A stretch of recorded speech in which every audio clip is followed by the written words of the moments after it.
Hi, my name is Brad Turner. I'm the manager for instructional innovation at UMass Amherst IT. I'm going to be talking today about Echo 360 at UMass Amherst. I only have 8 minutes, so I am going to be moving pretty quickly, so I apologize in advance.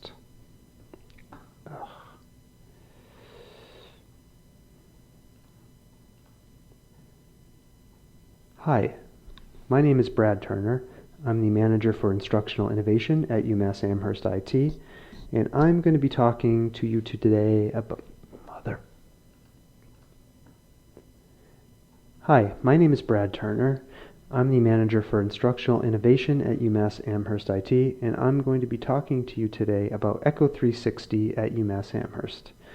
I only have 8 minutes, so I'm going to be moving pretty quickly, and I apologize in advance if this seems rushed.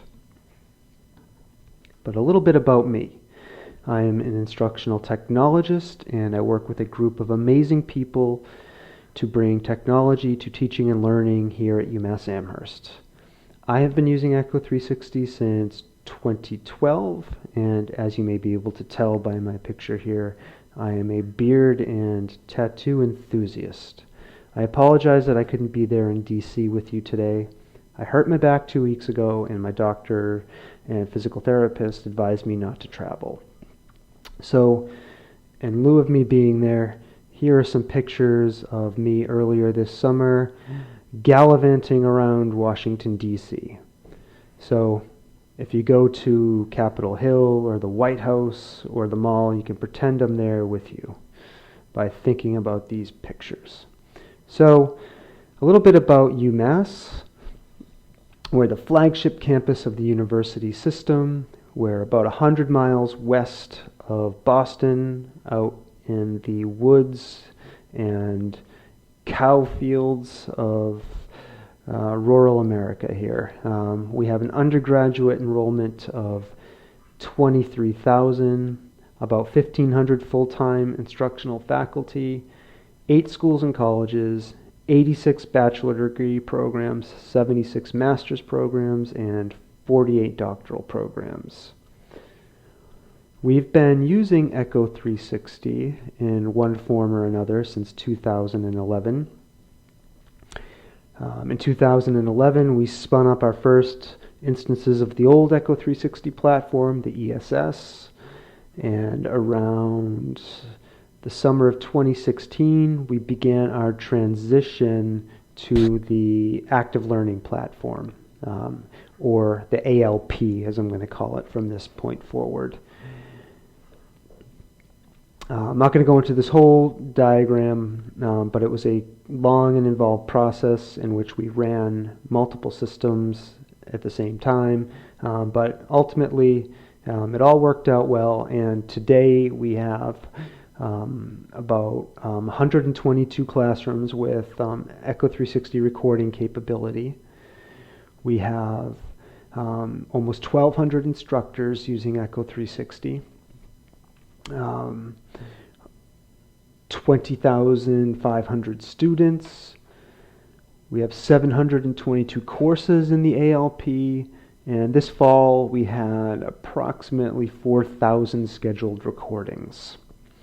Of our colleges, the School of Management is the heaviest user, followed by the College of Natural Sciences, with kinesiology having the most courses. In terms of student use or instructor use, I'd say the predominant pedagogical application for Echo 360 is basic content reinforcement. Students have become quite used to and even dependent in some cases of watching the lectures in their dorm rooms at night. And believe me, we hear about it when a recording doesn't work as it's supposed to. Other uses for Echo 360 on our campus include a flipped classroom, team-based learning activities. We have faculty who record their students' presentations, and also instructors who walk around with mobile devices and have students practice writing equations. We have instructors, you'll see this gentleman here who has his back turned to the class. We have instructors who use Echo 360 to record themselves and improve their own teaching. We have a high number of accommodation requests for Echo 360. So that could be physical mobility, issues that prevent students from getting to a classroom. It could be environmental allergies. It could be anxiety issues. We also use the Echo 360 integrated closed captioning. The vendor we use is Cielo24. We've been really happy with them and have had no problems.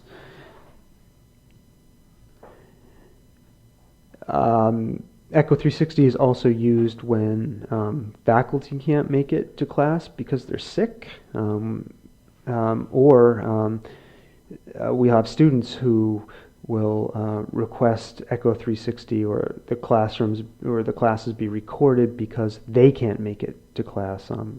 We've had students who have had surgery or who have broken a limb pretty severely and they've had to go home. Echo 360 has allowed them to continue accessing course content, and so they didn't have to drop out of school. We also use the live streaming feature of Echo 360. This is mostly in our management classes where they host synchronous in-person and online classes. And I don't want to forget, because we're in Western Massachusetts, snow days. After every blizzard or snowstorm out here that shuts down the university, we get a handful of Echo 360 requests. Happens every time.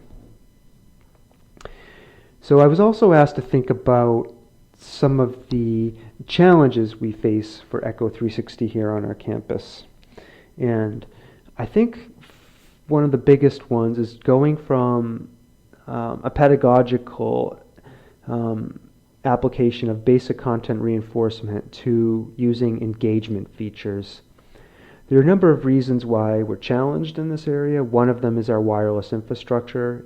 It's old, and it has a hard time supporting large groups of students logging into the internet synchronously on their devices. So ways that we're addressing that are obviously building up our wireless infrastructure, and we're also beginning now to teach workshops on the engagement features of the ALP. And I was also asked to think about specific objections from instructors who said that their style of teaching couldn't benefit from lecture capture or was being harmed. And one case that came to mind was a instructor this semester who was recording in a team-based learning classroom. And after going back and watching the videos, he noticed, because he moves around a lot, having a static video recording of the classroom wasn't very helpful because he was often off camera. And also he noticed that the camera would sometimes catch students falling asleep or yawning, and he didn't want those students to be embarrassed by the video recording. So he was ready to cancel lecture capture for his course, but we suggested to him that he could just record the slides. Well, he was pleased as punch with this suggestion. We went in, made the change to the recording schedule, and voila, everybody has been happy. So really just required a little bit of creative thinking and willingness to try some new things, and we were able to solve his problem. So I told you I only had 8 minutes. I'm approaching 9 minutes here. I've gone over. So before I get off here, I am going to invite you to reach out to me. You can email me here at my email address. or you can give me a call at my office. And I'll give you a couple seconds to write those down. And I'm happy to have a conversation with you about Echo 360, or answer any questions specific to what we're doing here at UMass. So I want to thank you for taking time to listen to me, and again to say how sorry I am I couldn't be down there in Washington, D.C. To meet you all. So hopefully the next time we'll be able to meet in person. Good luck and enjoy the rest of the conference.